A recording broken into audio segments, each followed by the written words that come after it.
LED ನಾವು ದಿನನಿತ್ಯ ಬಳಸೋ ವಸ್ತುಗಳಲ್ಲಿ ಲೆಡ್ ಇದೆ ಅನ್ನೋದನ್ನ ನಾವು ಗುರುತಿಸೋದು ಹೇಗೆ? ಸೀಸ ಹ್ಮ್ ಒಂದು 30 ಸೆಕೆಂಡ್ನಲ್ಲಿ ಯಾವುದೇ ವಸ್ತು ಕೊಡಿ ನನಗೆ, ಹ್ಮ್ ನಿಮ್ಮ ಸೆಲ್ ಫೋನ್ ಕೊಡಿ, ನಿಮ್ಮ ಉಂಗುರ ಕೊಡಿ, ಹ್ಮ್ ಅಥವಾ ನಿಮ್ಮ ಕನ್ನಡಕ ಕೊಡಿ, ಹ್ಮ್ 30 ಸೆಕೆಂಡಲ್ಲಿ ಅದರಲ್ಲಿ 34 ಬೇರೆ ಬೇರೆ ಲೋಹಗಳು ಎಷ್ಟೆಷ್ಟಿದೆ ಅಂತ ತೋರಿಸ್ತೀನಿ. ಹ್ಮ್ ಹ್ಮ್ ಹ್ಮ್ 30 ಸೆಕೆಂಡಿನಲ್ಲಿ, ಓಕೆ 1 ನಿಮಿಷನೂ ಬೇಡ, ಹಾ ಹಾ ಹಾ ಈಗಲೇ ತೋರಿಸ್ತೀನಿ. ಓಕೆ ಬ್ಯಾಟ್ರಿ ಆಪರೇಟೆಡ್, 36 ಲಕ್ಷ ರೂಪಾಯಿ ಅದಕ್ಕೆ, ಓಕೆ ಯಂತ್ರ ಮೂಲಕ ಒಂದು ಇನ್ಸ್ಟ್ರೂಮೆಂಟ್ಗೆ. ಸಾಮಾನ್ಯ ಜನನು ಕೂಡ ನೋಡಿ, ಹಾ ಓಕೆ ಇದು XRF ಅಂತ, ಎಕ್ಸ್ರೇ ಫ್ಲೋರಸೆನ್ಸ್ ಅಂತ. ಹ್ಮ್ ಅವ್ನು ತೋರ್ಸಕ್ ಹೇಳ್ತೀನಿ, ಹ್ಮ್ ಡೆಮಾನ್ಸ್ಟ್ರೇಟ್ ಮಾಡ್ತಾರೆ. ಒಂದು ಅರ್ಶನದ ಪ್ಯಾಕೆಟ್ ತಂದು ಅದ್ರ ಮೇಲೆ ಹೌದು. ಎಷ್ಟಿದೆ ಅಂತ ನಾನು ತೋರ್ಸೋದಕ್ಕೆ ಹೇಳ್ತೀನಿ. ಹಾ. He will show it. 30 ಸೆಕೆಂಡಲ್ಲಿ ಗೊತ್ತಾಗುತ್ತೆ. ಹ್ಮ್ ಹ್ಮ್ ಹ್ಮ್ ಒಂದೊಂದು ಮೆಟಲ್ನ ನೀವು ಲ್ಯಾಬೋರೇಟರಿ ಹೋಗಿ ಟೆಸ್ಟ್ ಮಾಡಿಸ್ಕೋಬೇಕಾದ್ರೆ 1000 ದಿಂದ 2000 ರೂಪಾಯಿ ತಗೊಳ್ತಾರೆ ಹ್ಮ್ ಒಂದೊಂದು ಮೆಟಲ್ಗೆ. ಕರೆಕ್ಟ್. ನಾನು 34 ಮೆಟಲ್ನ ಹ್ಮ್ 30 ಸೆಕೆಂಡ್ನಲ್ಲಿ ಈ ಒಂದು ಈ ಯಂತ್ರದ ಮೂಲಕನೇ ಬರೀ 500 ರೂಪಾಯಿಗೆ ಮಾಡಿ ಕೊಡ್ತಾ ಇದ್ದೀವಿ ಇಲ್ಲಿ. ಓಕೆ ಇಲ್ಲಿ ನಿಮ್ಮಲ್ಲಿ 34 metal, lead, cadmium, mercury, okay. Arsenic. ನೀವು ಇದನ್ನ ಯಂತ್ರದ ಮೂಲಕ ಟೆಸ್ಟ್ ಮಾಡ್ತೀರಿ. ಈಗ ಸಾಮಾನ್ಯ ಜನರೇನಾದ್ರೂ ಇದನ್ನ ಗುರುತಿಸಕ್ ಸಾಧ್ಯನಾ? ನಾನು ಅಲ್ಲಿ ಮುಂದ್ಗಡೆ ಒಂದು ಬೋರ್ಡ್ ಹಾಕಿದ್ದೆ. ಹಾ.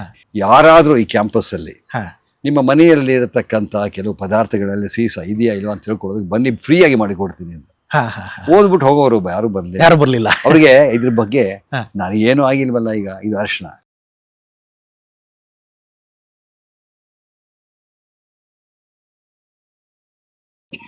ಎಷ್ಟು ಪ್ರಮಾಣದಲ್ಲಿ ಇದೆ ಅನ್ನೋದನ್ನು ತೋರಿಸುತ್ತೆ.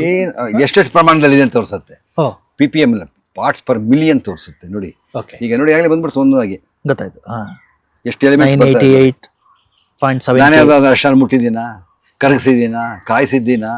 ಓಕೆ. ಏನು ಮಾಡಿಲ್ಲ. ಅಂದ್ರೆ ಈ ಅರಿಶಿಣದಲ್ಲೂ ಕೂಡ ಇಷ್ಟು ಪ್ರಮಾಣದ ಈ ಲೋಹಗಳಿದೆ. ಹಾ ಹಾ ಇದನ್ನು ಸೀಸ, ಲೆಡ್, PB ಅನ್ನೋದು ಸೀಸ. ಹಾ. PB ಎಷ್ಟಿದೆ ಅಂತ ಗೊತ್ತಾಗುತ್ತೆ. 15 ಮೇಲೆ ಇರಬಾರ್ದು. 33 ಇದೆ ಇದರಲ್ಲಿ. ನೋಡಿದ್ರ, ಜಾಸ್ತಿ ಡಬಲ್ ಇದೆ. ಓಕೆ. ಯಾವ್ದೋ ಈ ಅರಿಶಿಣ ಸೇವಿಸಿದ್ರೆ ಇದು ಲೆಡ್ ಒಳಗಡೆ ಹೋಗುತ್ತೆ. ಹಾಗೆ ಇದಾದ್ಮೇಲೆ ಹೌದು, ನೀವು ಅಷ್ಟಕ್ಕೂ 1 ತಿಂಗಳಿಂದ ಕೊಡ್ತಾ ಇದ್ದೀರಾ, ರಕ್ತದಲ್ಲಿ ಎಷ್ಟಿದೆ ನೋಡೋಣ ಅಂದ್ರೆ ಅದಕ್ಕೆ ಇನ್ನೊಂದು ಇನ್ಸ್ಟ್ರೂಮೆಂಟ್ ಇದೆ. ಓ ರಕ್ತದಲ್ಲೂ ಎಷ್ಟಿದೆ ಅನ್ನೋದನ್ನ ನಾವು ಇದರಿಂದಲ್ಲ, ಇನ್ನೊಂದು ಮೆಷಿನ್. ಇನ್ನೊಂದು ಮೆಷಿನ್. ಹಾ ಹಾ ಓಕೆ. ಇಲ್ಲಿದೆ ಅದು. ಹಾ ಹಾ ಹಾ. ಸೊ ಅದನ್ನು ಹೊರಗಾಕ ಸಾಧ್ಯನಾ? ಈಗ ಲೆಡ್ ನಮ್ಮ ಮನುಷ್ಯನ ಒಳಗೆ ಸಾಧ್ಯ. ನೋಡಿ, ಪ್ರಾಬ್ಲಮ್ ಮುಖ್ಯ ಅಲ್ಲ, ಸೊಲ್ಯೂಷನ್ ಮುಖ್ಯ. ನನ್ನ ಜವಾಬ್ದಾರಿ ಏನಪ್ಪ, ಬರೀ ಪ್ರಾಬ್ಲಮ್ ಹೇಳೋದಲ್ಲ, ಅದಕ್ಕೇನು ಸೊಲ್ಯೂಷನ್ ಏನು. ಆಯ್ತು, ಅಷ್ಟೇ ಆಗೋಯ್ತು. ಇದರಲ್ಲಿ 33% PB, 33 parts per million. 1 million ಭಾಗದಲ್ಲಿ 33 ಇದೆ. ಎಷ್ಟು ಅಂದ್ರೆ ನಾರ್ಮಲಿ 15 ಇರಬೇಕು, ಅದು 33 ಇದೆ ಇದರಲ್ಲಿ. ಇಲ್ಲ, PB 31 ಇದೆ. 31. ಹೌದು. ಅಂದ್ರೆ ಇದು ಡೇಂಜರಸ್. ಒಂದು ಸಲ ತಗೊಂಡ್ರೆ ಏನಾಗಲ್ಲ.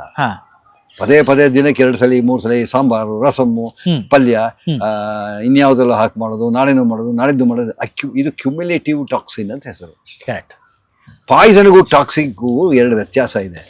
ಸ್ನೇಕ್ ಪಾಯ್ಸನ್, ಕಚ್ಚಿದ್ರೆ ಆಗ್ಲೇ ಸತ್ತೋಗ್ತೀವಿ. ಆದರೆ ಯಾವುದು ಟಾಕ್ಸಿನ್, ವಿಷ ಬೇರೆ, ಟಾಕ್ಸಿನ್ ಬೇರೆ. ನಿಧಾನವಾಗಿ, ಹಂತ ಹಂತವಾಗಿ. ಈ ಲೆಡ್ ಅನ್ನೋದು ಇದೆಯಲ್ಲ, ಇದು ನೇರವಾಗಿ ಮೆದುಳನ್ನೇ ಫಸ್ಟ್ ಹಾನಿ ಮಾಡುತ್ತಾ ಅಥವಾ ದೇಹದ ಮಕ್ಕಳಲ್ಲಿ, ಪುಟ್ಟ ಮಕ್ಕಳಲ್ಲಿ? ನಮ್ಮಂತ ನಿಮ್ಮಂತ ನಮ್ಮ ಮೆದುಳು ಬೆಳಗ್ಗೆ ನಿಂತೋಗಿದೆ, ಇನ್ನೇನು ಹೆಚ್ಚು ಬೆಳೆಯೋದಿಲ್ಲ. ಅದು ಫಸ್ಟು ನಮ್ಮ ದೇಹದಲ್ಲಿ ವಿಕಾಸವಾಗುವುದು ಬುದ್ಧಿರ ವಿಕಾಸ, ಅದು ಮೆದುಳು. ಕರೆಕ್ಟ್. ಬುದ್ಧಿಯಿಂದ ಇಂಟೆಲಿಜೆನ್ಸ್ ಅಲ್ಲ. ಕರೆಕ್ಟ್. ಅದು ಹುಟ್ಟಿದ ಮೇಲೆ 5 ವರ್ಷದ ತನಕ ಬೆಳೀತಾ ಬರುತ್ತೆ. ಅದಾದ್ಮೇಲೆ ಮನೋರ ವಿಕಾಸ 5 ರಿಂದ 12 ವರ್ಷದ ತನಕ. ಮನಸ್ಸು ಎಲ್ಲಿದೆ? ಇಲ್ಲಿದೆಯಾ? ಮನಸ್ಸು ಮಾಡಿದ್ರೆ ಎವರೆಸ್ಟ್ ಹತ್ತೀನಿ, ಮನಸ್ಸು ಮಾಡಿದ್ರೆ ಫಸ್ಟ್ ರ್ಯಾಂಕ್ ತಗೊಳ್ತೀನಿ. ಮನಸ್ಸು ಎಲ್ಲಿದೆ? ಮೈಂಡ್ ಎಲ್ಲಿದೆ? ಯಾರಿಗೂ ಗೊತ್ತಿಲ್ಲ. ಆ ಮನಸ್ಸು ಅನ್ನೋದು ಕ್ವಾಲಿಟಿ ಆಫ್ ದಿ ಬ್ರೈನ್. ಆ ಬ್ರೈನ್ ಬುದ್ಧಿ ತಲೆ ಒಳಗೆ ಫಂಡ್. ಇಲ್ಲೇನು ಬೆಳೆದಿದೆ ಅಂದ್ರೆ ಏನ್ ಬೆಳೆಯುತ್ತೆ? ಲಾಂಟಾನ, ಹಿಪ್ಪಟೋರಿಯಂ ಬೆಳೆಯುತ್ತೆ. ಹಾಗೆ ಬ್ರೈನ್ ಅದನ್ನ ಕಲ್ಟಿವೇಟ್ ಮಾಡಿದ್ರೆ, ಕಲ್ಚರ್ ಮಾಡಿದ್ರೆ, ಒಳ್ಳೆ ಕತೆ, ಒಳ್ಳೆ ಪುರಾಣ ಎಲ್ಲ ಮನೆಯಲ್ಲಿ ಅಜ್ಜಿ ಹೇಳಿಕೊಡ್ತಾರಲ್ಲ, ಕ್ವಾಲಿಟಿ ಇಂಪ್ರೂವ್ ಆಗುತ್ತೆ. ಅದು ಮೈಂಡ್ ಇಸ್ ದಿ ಕ್ವಾಲಿಟಿ. ಅದು 12ಕ್ಕೆ ನಿಂತೋಗೋದು. Good news. ಯಾರ್ಯಾರು ನನ್ನ ಮಾತು ಕೇಳ್ತಾ ಇದ್ದೀರಾ, ನಿಮ್ಗೆ 12 ವರ್ಷ ಆಗಿದ್ರೆ ನಿಮ್ಮ ಬುದ್ಧಿ ಬೆಳೆಯೋನಿಗೆ ನಿಂತೋಗಿದೆ, ಇನ್ನು ಮುಂದಕ್ಕೆ ಬೆಳೆಯೋಲ್ಲ. ಮನಸ್ಸು ನಿಂತೋಗಿ, ಮನಸ್ಸು ಹೆಚ್ಚು ಬೆಳೆಯೋದು. ಕರೆಕ್ಟ್. 3ನೇದು ವ್ಯಕ್ತಿರ ವಿಕಾಸ. ವ್ಯಕ್ತಿ ಅಂದ್ರೆ ಏನು? ಪರ್ಸನಾಲಿಟಿ. ಏನು ಹೈಟು, ವೈಟು, ಕಲರು, ಕಾಂಪ್ಲೆಕ್ಷನ್ ಅಲ್ಲ. ವಸ್ತ್ರ, ವಾಚ, ವಪುಷ, ವಿದ್ಯಾ, ವಿನಯತೆ, ಸಂಪನ್ನ ಅಂತ ಹೇಳ್ತೀವಿ. ವಸ್ತ್ರ ಹಾಕುವ ಬಟ್ಟೆಯಿಂದ ಅವನು ಎಂಥವನು ಹೇಳ್ಬೋದು. ಕರೆಕ್ಟ್. ಇವತ್ತು ಮುಂದ್ಗಡೆ ಹಿಂದ್ಗಡೆ ಎಲ್ಲ ಹರಿದೋಗಿರೋ ಪ್ಯಾಂಟ್ ಹಾಕೊಂಡು ಓಡಾಡೋವಾಗ ನೋಡಿದಾಗ ನಿಮ್ಗೆ ಏನ್ ಅನ್ಸುತ್ತೆ? ಹೌದು ಹೌದು ಮರ್ಯಾದೆ ಬರುದಿಲ್ಲ. ಸರ್, ಇವುಗಳಿಂದ ಅಂದ್ರೆ ಲೆಡ್ ಇಂದ ಈಗ ನಮ್ಗೆ ಹಾನಿಯಾಗಿದೆ ಅಂತ ಗೊತ್ತಾಗೋದು ಹೇಗೆ? ಈಗ ನಾವು ಯಾವ ಹೇಗೆ ರೀತಿ ಅಂದ್ರೆ, ಲಕ್ಷಣಗಳನ್ನು ಇವಾಗ ನಿಮಗೇನಾದ್ರೂ ಸಿಂಪ್ಟಮ್ಸ್ ಇದೆಯಾ? ಲೆಡ್ ಪಾಯ್ಸನಿಂಗ್ ಸಿಂಪ್ಟಮ್ ಇದೆಯಾ? ಗೊತ್ತಿಲ್ಲ ಇಲ್ಲ ಅಲ್ಲ, ಅದೇನೆ ಸಿಂಪ್ಟಮ್. ಏನೂ ಆಗಿಲ್ಲ ಅಂತ ಅನ್ಕೊಂಡಿರ್ತೀವಲ್ಲ, ಸೀಸದಲ್ಲಿ ರಕ್ತ ರಕ್ತದಲ್ಲಿ ಸೀಸ ಈಗ ಇಲ್ಲ, ನನಗೆ ಅನಿಸ್ತಪ್ಪ ಅದು ಟೆಸ್ಟ್ ಮಾಡಿದಾಗ ಗೊತ್ತಾಗತ್ತೆ. ಅವಾಗ ನಿಮಗೆ ಬುದ್ಧಿಶಕ್ತಿ ಸ್ವಲ್ಪ ಕಮ್ಮಿ ಆಗಿರ್ಬೇಕು, ಅಥವಾ ನಿಮಗೆ ಅಟೆನ್ಷನ್ ಡೈವರ್ಷನ್ ಇರುತ್ತೆ, ಅಥವಾ ಎಲ್ಲೋ ಕೂತ್ಕೊಂಡು ಹೇಳಕ್ಕಾಗಲ್ಲ. ಬೆನ್ನು ಬಹಳಷ್ಟು ಜನ ಹೆಂಗಸರಿಗೆ ಇವಾಗ ಆ ಮೆನೋಪಾಸ್ ಮುಟ್ಟು ನಿಂತು ಹೋಗೋದಕ್ಕೆ ಮೊದಲೇನೆ ಬೆನ್ನು ನೋವು, ಕೈಕಾಲು ನೋವು ಶುರು ಆಗಿರುತ್ತೆ. ಆಗಬಾರ್ದದು. ಯಾಕೆ? ಅವರಲ್ಲಿ ಸೀಸದ ಅಂಶ ಇದ್ರೆ ಬೋನ್ಗೆ ಹೋಗಿ ಆ ಬೋನ್ ನಲ್ಲಿ ಅವರಿಗೆ ಈ ತೊಂದರೆಯನ್ನು ಉಂಟು ಮಾಡುತ್ತೆ. ಓಕೆ, ಈಗ ನೀವು ನೋಡ್ದಂಗೆ ಇದು ಸಿಟಿ ಪ್ರದೇಶದಲ್ಲಿ ಅಥವಾ ನಗರ ಪ್ರದೇಶದಲ್ಲಿ ಜಾಸ್ತಿ. ಹಳ್ಳಿಗಳು ಕೂಡ ಏನ್ ಮಾಡಿದಾರೆ, ಮೊದಲು ರಂಗೋಲಿ ಹಾಕ್ತಾ ಇದ್ರು, ಹಾಕೋದೇ ಇಲ್ಲ, ಪೇಂಟ್ ಹೊಡೆದು ಬಿಡ್ತಾರೆ ಮನೆ ಮುಂದೆ, ರಂಗೋಲಿ ಪೇಂಟು. ಆಮೇಲೆ ಸಂಕ್ರಾಂತಿಯಲ್ಲಿ ಕೊಂಬುಗೆಲ್ಲ ಹಸು ಕೊಂಬುಗೆಲ್ಲ ಬಣ್ಣ ಹೊಡೆದು ಬಿಡ್ತಾರೆ, ಗೋಡೆಗೆಲ್ಲ ಪೇಂಟ್ ಹೊಡೆದು ಬಿಡ್ತಾರೆ. ಆ ಪೇಂಟ್ ಒಳ್ಳೆ ಪೇಂಟ್ ಯೂಸ್ ಮಾಡ್ತಾರ? Correct correct correct. ಎಲ್ಲ ಸರ್ವಂ ಸೀಸಮಯಂ ಜಗತ್ ಅಂತ ಹೇಳ್ತೀನಿ. ಪ್ರಪಂಚದಲ್ಲಿ ನೋಡಿ, ಚೈನಾದಲ್ಲಿ ಚೈನೀಸ್ ಮೆಡಿಸನ್, ಇಂಡಿಯಾದಲ್ಲಿ Indian medicine, African medicine, Mexican medicine, ಎಲ್ಲದರಲ್ಲೂ ಸೀಸ ಇದೆ. ಇದಿಷ್ಟು ಸಂದರ್ಶನವನ್ನ ನೋಡಿದ ಮೇಲೆ ನಮ್ಮ ವೀಕ್ಷಕರು ಮಾಡಬೇಕಾದ 3 ಸುರಕ್ಷತಾ ಕ್ರಮಗಳನ್ನು ಏನ್ ಸೂಚಿಸ್ತೀರಿ? ಒಂದು ಬಹಳ ಮುಖ್ಯವಾದ್ದು ತಿಳುವಳಿಕೆ. ಏನಪ್ಪ, ಏನೋ ಒಂದು ಹೊಸ ಪದಾರ್ಥಗಳನ್ನ ತಗೊಳ್ತಾ ಇರಪ್ಪ, ಅವು ಯಾವುದೋ ಪ್ರೆಷರ್ ಕುಕ್ಕರು, ಪ್ಯಾನೋ ತಗೊಳ್ತಾರೆ, ಅವರ ಕಂಪನಿ ಯಾವುದು, ಆ ಕಂಪನಿ ಪ್ರೊಫೈಲ್ ನಲ್ಲಿ ಸಿಗತ್ತೆ, ಅವ್ರು ಯಾವುದು ಉಪಯೋಗಿಸಿದ್ದಾರೆ.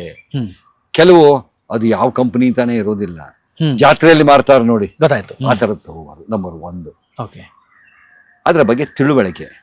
ಎರಡನೇದು ಕೆಲವು ಮೂಢನಂಬಿಕೆಗಳಿದೆ ಜನಗಳಲ್ಲಿ, ಆ ಮೂಢನಂಬಿಕೆಗಳಿಂದ ದೂರ ಆಗಬೇಕು. ಉದಾಹರಣೆಗೆ ಈ ಸಿಲ್ಚಾರ್ ಅಂತಿದೆ ಅಸ್ಸಾಂನಲ್ಲಿ, ಬಾಂಗ್ಲಾದೇಶಿಗೆ ಆ ಕಡೆ, ಅಲ್ಲಿ ಪ್ರತಿಯೊಂದು ಅಂಗಡಿಯಲ್ಲಿ ಗೋಣಿ ಚೀಲ ತುಂಬಾ ಗುಂಡುಗಳು ಇಟ್ಟಿದ್ದಾರೆ, ಸೀಸದ ಗುಂಡುಗಳು. ಆ ಹೆಣ್ಣು ಮಕ್ಕಳು ಮಗುವಿಗೆ 1 ವರ್ಷ ಆದ್ರೆ ಆ ಒಂದು ಗುಂಡು ತೆಗೆದುಕೊಂಡು 2 ಗುಂಡು ತೆಗೆದುಕೊಂಡು ಕುತ್ತಿಗೆ ಕಟ್ತಾರೆ, ಅದು ಬಾಯಲ್ಲಿ ಇಟ್ಕೊಂಡು ಚೀಪ್ತಾರೆ. ಮೂಢನಂಬಿಕೆ ಅಂದ್ರೆ ಅವ್ರಿಗೆ ಏನು ಅಂದ್ರೆ, ಇದನ್ನ ಕಟ್ಟಿದರೆ ಮಗಳು ಬಹಳ ಬೇಗ ಬೆಳಿತಾಳೆ, ಬಹಳ ಬುದ್ಧಿವಂತೆ ಆಗ್ತಾಳೆ. ಪಾಪ ಅದು ಸೀಸ ಹೋಗಿ ಆ ಸೀಸ ಬೆಳೆಯುವ ಮಕ್ಕಳಲ್ಲಿ 1 ವರ್ಷದಿಂದ 10 ವರ್ಷದ ತನಕ ಎಷ್ಟು ಅನಾಹುತ ಉಂಟು. ಎರಡನೇದು ಮೂಢನಂಬಿಕೆಗಳಿಂದ ದೂರ ಇರಬೇಕು. ಮೂರನೆಯದು ಈ ಮೇಕಪ್ ಮೆಟೀರಿಯಲ್. ಯಾಕೆ ಬೇಕಿದು? ದೇವರು ನಮಗೆ ಸಾಕಷ್ಟು ಕೊಟ್ಟಿದ್ದಾನೆ, ಸಾಕು.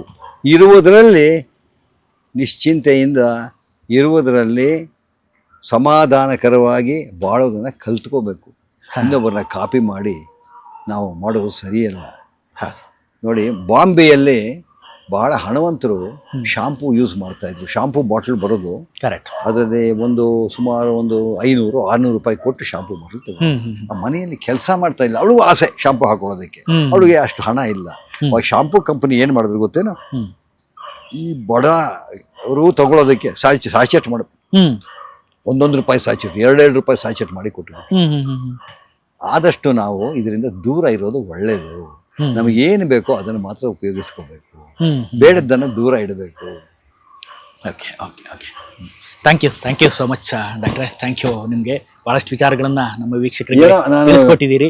ನಮ್ಮ ವೀಕ್ಷಕರು ಕೂಡ ಬಹುಶಃ ನಿಮ್ಮೆಲ್ಲಾ ಸೂಚನೆಗಳನ್ನ ಮೊದಲು ಪಾಲಿಸ್ತಾರೆ ಅಂತ ನಾ ತೋರಿಸ್ತೀನಿ. ಪೆನ್ಸಿಲ್ ಇದೆಯಲ್ಲ, ಬಣ್ಣ ಹಾಕಿದ ಪೆನ್ಸಿಲ್ ಮಕ್ಕಳಿಗೆ ಕೊಡಬೇಡಿ. ಬಣ್ಣ ಹಾಕಿದ ಪೆನ್ಸಿಲ್ ಮಕ್ಕಳ ಕೈಯಲ್ಲಿ ಕೊಡಬೇಡಿ. ಅದು ಕಚ್ಚುತ್ತೆ, ಒಂದು ಕಡೆ ಬರೆದ್ರೆ ಇನ್ನೊಂದು ಕಡೆ ಕಚ್ಚುತ್ತೆ. ಆ ಪೇಂಟ್ ಅಲ್ಲಿ ಇರತಕ್ಕಂಥ ಸೀಸ ಮಗುವಿನ ದೇಹಕ್ಕೆ ಹೋಗುತ್ತೆ. ಬಣ್ಣ ಹಾಕದ ಪೆನ್ಸಿಲ್ನ ಡಿಮ್ಯಾಂಡ್ ಮಾಡಿ.